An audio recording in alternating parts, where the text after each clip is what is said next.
Alright guys, so this is the second test. These are the Bosla bullets. Alright, so these are LED drop-ins. What's nice about these is they're small enough where you could still get the dust caps back on, which I do prefer. So I just installed these, and it's kind of hard to explain. I installed this as a second trip I'm taking because the first trip I noticed that one wasn't really projecting much at all. And the reason for that, it wasn't seated properly because the ring on the actual module rotates. I didn't know that. It doesn't really say that in the instructions at all. So I had to take it apart and readjust it, and now it is actually installed perfectly on both sides. They're locked in exactly how they should be. First impressions is I'm not going to keep these. I don't necessarily think that they're brighter, but even if they were the same, the same strength, the same amount of lumens pumping out, and it was just pure white, I'd be okay with that. But I have some issues with a lot of hot spots, and maybe you can see that throughout this video. Right now I have the lows on. You can see the very top of the lights are blue, like very, very blue. Also outside, you can't see from this image, but it projects like kind of a spectrum rainbow on the ground, which again, not the worst thing in the world. These were the Bosla bullets. These were 50 bucks. The reason I went with these is because they were Scotty Kilmer approved. They're actually the brand of LED headlight that he recommends. Now, that being said, I do have projector headlights on this car. He was talking vaguely as far as upgrading your lights just in general. So I might have to look into some better ones specifically for projector headlights that are going to work better for this car. But we're going to take a little trip around the block anyway. I'm going to try to do the same thing that I did last time. Here is high beams. High beams, you do not see the blue.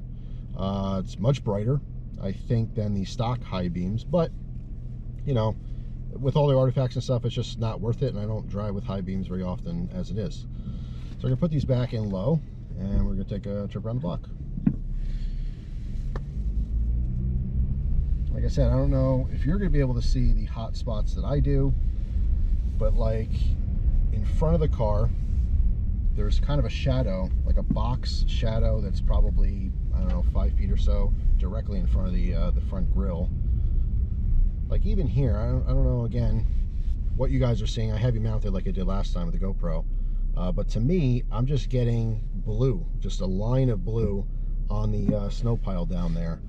I mean, it's lighting up the road fine, but obviously, if you're going to upgrade something, it has to actually be an upgrade. So let's see driving around. Just take a quick little trip here. I'll go back and we'll look at the video side by side, and kind of see. But I have to say, even if these are brighter, I'm definitely not happy with the quality. I mean, again, it might not be a quality issue so much as the fact that they're not supposed to be in these projector headlights. I think I've read that before. All right, so that just could be, what it is. Not necessarily saying the product's bad. These lights could be absolutely awesome in a different style headlight. So there's the high beams. Back to low.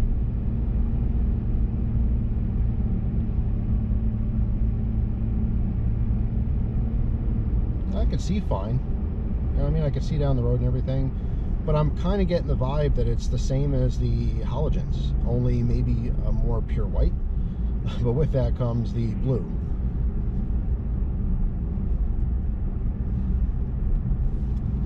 So high beams, again, just seeing more down the road, especially with the hills. Put them back to low though, because that's what I had, I think, this stretch of road the first time.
on for a second. I mean, it illuminates the road pretty good here. Again, just that huge artifact. I don't know if I was saying hotspot before or not, but I meant to say artifacts, which are shadows and, you know, shapes, which you're not supposed to get in your beam. And again, right in front of the car there, it is just darkened. I can tell. It's almost like, you know, like a shadow on the ground in front of the car.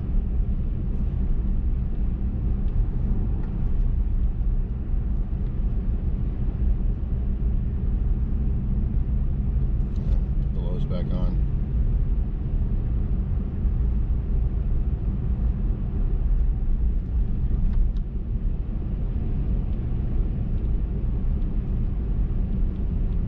Now, as far as just, you know, installing headlights in general in this car, the panels on the front in the engine bay, they don't really have any like pins or anything. There's just clips built in, so you don't need any tools to get them off.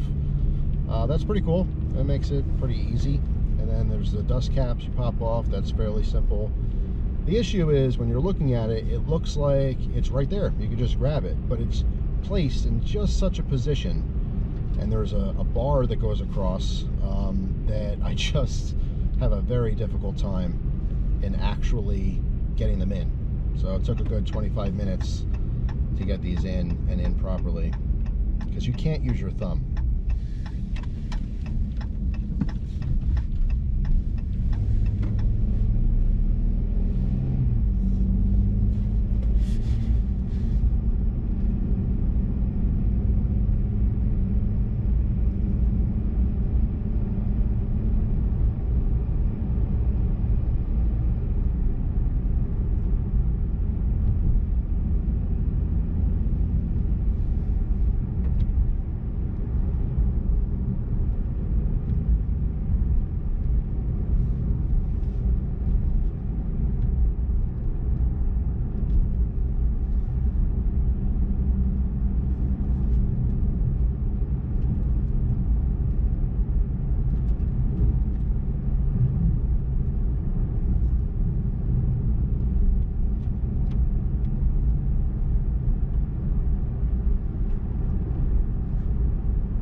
Chewed up over here, so no one's coming. I'm gonna ride the other side.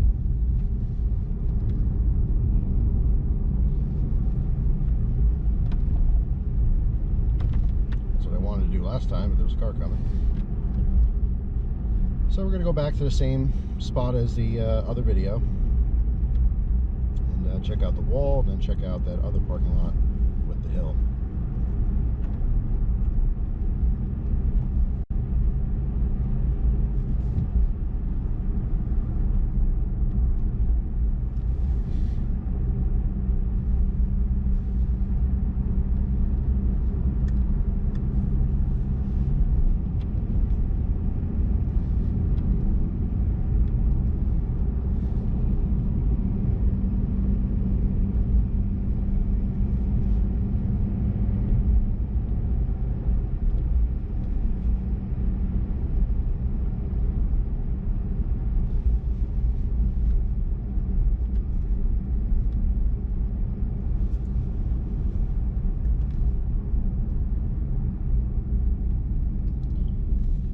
So here we're going to do the low beam, high beam thing.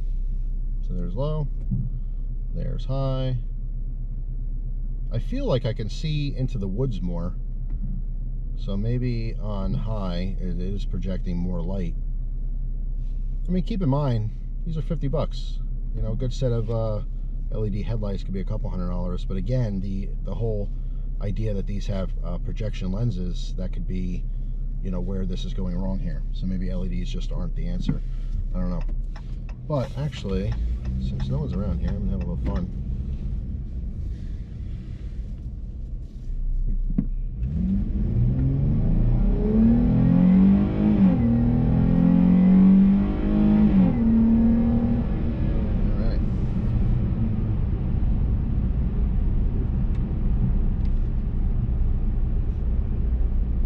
a spot here and check out the wall. Again, it's just a good reference. This is only 2 days later, maybe 3, since I recorded the first video.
Second car I've seen with one headlight.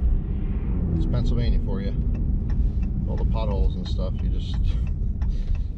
you don't last too long with 2 headlights. Either your wiring gets screwed up or just breaks your bulbs or whatever the case is. Alright, so we're back to the wall.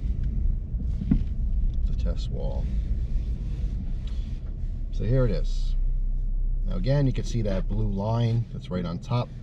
Little bit of like a goldish yellow hue underneath that, and then below that is just white.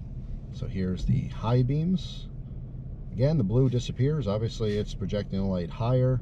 It's also a little bit more power. There's lows and there's high.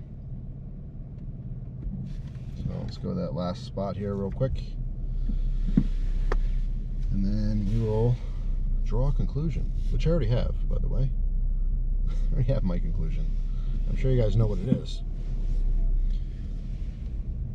just a second here. Make sure you know what's coming. Okay.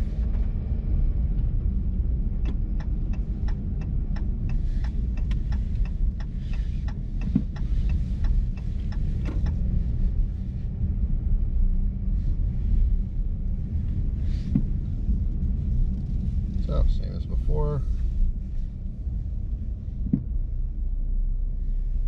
Here's the low. Alright. There's high. Seems like the high might be brighter. Again, in all the situations we've just done, it seems like the highs either throw a little further or they're just a little bit brighter. Not super significant though. And definitely doesn't outweigh the cons of those artifacts. Alright, so here's the other spot right here. Okay, there's low. And by the way, again, I don't know if you could see it, but on the ground, directly in front of me, the driver's side, I see a brighter streak on the ground. It's not even. So that's something else I've noticed. So there's the highs. There's the lows. And that pretty much concludes this this test. So in conclusion, don't like them. I'm definitely going to take these out. Again, I don't know if it's the $50 price tag that is, you know, showing itself with the I don't know, the poor performance. I really don't think it's that much brighter, if it is brighter, than the stock bulbs. I definitely do not want to deal with the artifacts. It's distracting, it's bothersome. You know, it's not something that I'm enjoying at all. So this entire experience has been extremely underwhelming. Again, obviously, they do have dust covers for the lights that keeps everything enclosed in case, you know, you hit big puddles and stuff. I like to kind of keep that how it is. You can do all kinds of things and have big, you know, power boxes or whatever hanging out of them. But I want to keep it simple. I mean, if I can't find something else that works, I'll just go back to the stock halogens that were in here, which again were totally adequate. No problem at all. It's just throwing these in here, I thought that it would be, you know, twice as bright. I wouldn't mind a little bit, like that little bit of blue. It bothers me, but, you know, generally speaking, driving down the road, you don't see that. But the actual dark spots, the shadows, that's a problem. So this is definitely a thumbs down for me. If you happen to have a Dodge Challenger, let me know what you're doing for your headlight upgrade if you happen to do that. But I'm going to investigate this a little bit more. This happened to have been a fail. Anyway, that's it for now, guys. Hope you have a great day, and I'll see you tomorrow with a brand new video. Take care.